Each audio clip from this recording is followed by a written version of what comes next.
கனகராஜ், மாவட்ட தலைவர், பாரதிய ஜனதா கட்சி.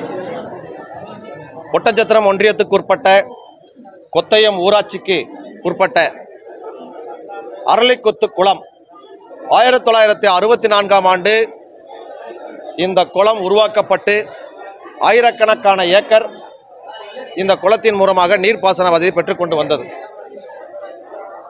உள்ளூர் அமைச்சருக்கு வேண்டியவர்கள் இந்த குளத்தினை சுற்றுவட்டார பகுதிகளில் 250க்கும் மேற்பட்ட ஏக்கர் நிலங்களை வாங்கிவினார்கள். நாங்கள் வேறேதோ இதற்காக வாங்கினால் என்று விட்டுவிட்டோம்.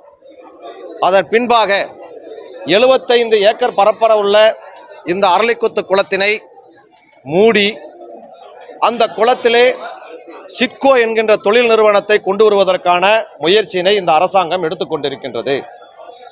உலக வரலாற்றிலேயே எங்கும் இல்லாத அளவிற்கு ஒரு நீர்நிலையை மூடி அங்கே ஒரு தொழிற்சாலை செய்ய கொண்டு வருகின்ற என்கின்ற படுபாதக செயலனை இந்த அரசாங்கம் செய்கின்றது. கடந்த 10 நாட்களுக்கு முன்பாக வட்டாட்சியர் அவர்கள் A1 நோட்டீஸை சர்வ் செய்திருக்கிறார். அதாவது யாரெல்லாம் இங்கு தொழிற்சாலை வருவதை ஆட்சேபனை தெரிவிக்கிறீர்களோ, வேண்டாம் என்று மறுப்பு தெரிவிக்கிறவர்கள் நேரில் ஆஜராகி தகவல் தெரிவிக்கலாம் என்று A1 நோட்டீஸ் வழங்கியிருந்தார்கள். அதன் அடிப்படையில் முதல் கட்டமாக அந்த பகுதியினுடைய மக்கள் அத்தனை பேரும், விவசாய பெருங்குடி மக்கள் அத்தனை பேரும், சுமார் 2000க்கும் மேற்பட்டோர் கொத்தயம் பகுதிக்குட்பட்ட VO அவர்களிடமும் வட்டாட்சியர் அவர்களிடமும் மனு தாக்கல் செய்தோம்.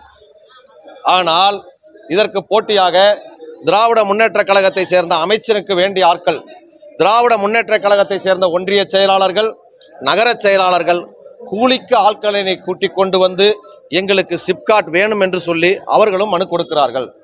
இரண்டாவதாக 50 வயது 60 வயது மதிக்கத்தக்க நபர்களை எல்லாம் அழைத்து வந்து, நாங்கள் இளைஞர்கள், எங்களுக்கு இங்கே சிப்கோ அமைத்து வேலை கொடுங்கள் என்று அவர்களும் மனு கொடுக்கிறார்கள். இந்த அத்தனை நபர்களும் இந்த கொத்தயம் சுற்றுவட்டார பகுதியோ ஒட்டஞ்சத்திரத்தில் உள்ள இந்த அரளிக்குத்து குளத்தை சுற்றியுள்ளவர்களோ கிடையாது. அவர்களுக்கும் இந்த பகுதிக்கும் சம்பந்தமே இல்லாமல் இந்த திண்டுக்கல் மாவட்டத்தினுடைய பல்வேறு பகுதிகளிலிருந்து கூலிக்கு ஆட்களை கூட்டிக் கொண்டு வந்து இங்கு சிட்கோ வேண்டும் என்று மனு தாக்கல் கொடுக்கிறார்கள்.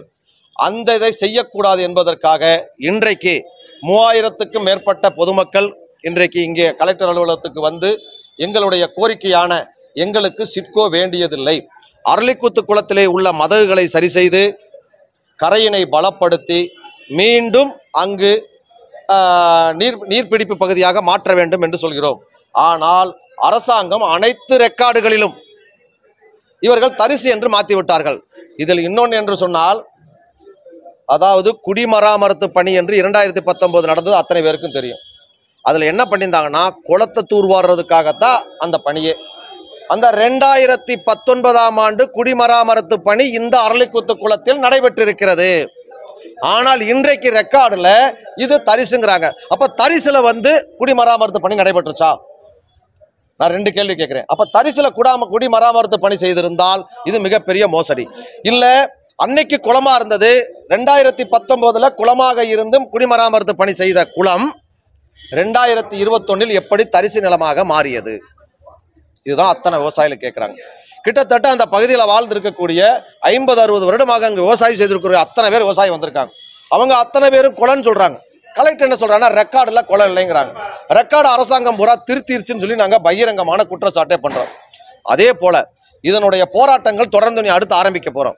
இன்று மாலை அனைத்து கிராமங்களில் உள்ள அனைத்து பொதுமக்களும் விவசாயிகள் அத்தனை பேரும் இந்த அரசாங்கத்திற்கு இந்த சிட்கோ எங்களுக்கு தேவையில்லை என்பதை வலியுறுத்தி அனைத்து வீடுகளிலும் கருப்பு கொடியினை ஏந்தி போராட்டம் செய்ய உள்ளோம். அனைத்து வீடுகளிலும் கருப்பு கொடி கட்டி எங்களுடைய எதிர்ப்பை தெரிவிக்க உள்ளோம். ஒன்று, வரக்கூடிய 2ஆம் தேதி சுற்று வட்டாரத்தில் இருக்கக்கூடிய அனைத்து பஞ்சாயத்துகளிலும் எங்களுக்கு குளம்தான் வேண்டும், குளத்தை சீரமைக்க வேண்டும் என்று தீர்மானம் போட்டு, அதே போல இந்த சிட்கோ இங்கு வர தேவையில்லை என்கிற தீர்மானத்தையும் போடுவதற்கான முயற்சியிலே நாங்கள் அத்தனை பேரும் ஈடுபட உள்ளோம். பொதுமக்களுடைய கோரிக்கை ஏற்று போட வேண்டும். 4ஆம் தேதி சுமார் 10,000க்கும் மேற்பட்ட அந்த பகுதியில் உள்ள மக்கள் அத்தனை பேரும் இந்த குளத்திலே இறங்கி குளத்தினை சுத்தம் செய்வதற்காகவும் நாங்கள் அந்த பணியினை மேற்கொள்ள உள்ளோம் என்பதை உங்களுக்கு தெரிவித்துக் கொள்கிறோம். நீங்களும் அத்தனை பேரும் கலந்து கொண்டு அந்த செய்தியினை ஒளிபரப்புமாறு தாழ்மையுடன் கேட்டுக்கொள்கிறோம். நன்றி, வணக்கம்.